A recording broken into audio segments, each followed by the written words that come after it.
everyone, and welcome back to Al Kendall's Time Travel Concert Series. Today's episode is going to be Mr. John Cougar Mellencamp, as he was known at the time. I've loved a lot of stages of John's career.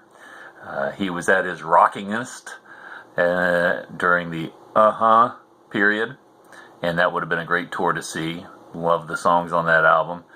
And unfortunately, to move on to a new album, you lose a few of those tunes, but you still hold on to a few because it was the album right before this one, so he hadn't really given up on a whole lot of them yet.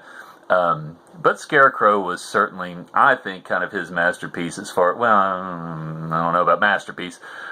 Lonesome Jubilee was very good, but it was more, starting to branch out with the strings and everything like that. Scarecrow was still pretty rock, but also getting a little bit rootsy and everything. It's just a good time period.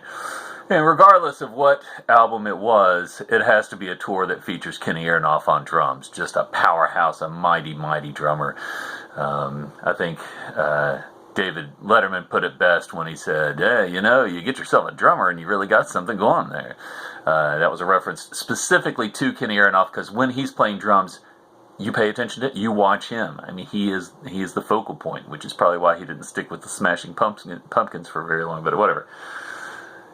Anyway, again, I don't have to say much about this album or this tour. I think you all know about it.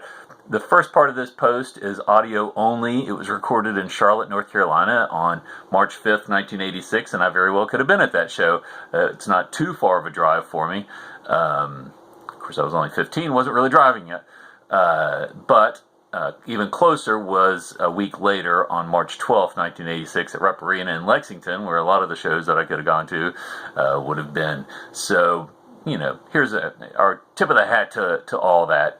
Love Mellencamp. I love his contribution to a lot of music, not the least of which being his production and discovery, quote-unquote, discovery of James McMurtry, one of my favorite singer-songwriters of all time. So, anyway, here we go. Mr. Mellencamp, would you give us some rock and roll, please?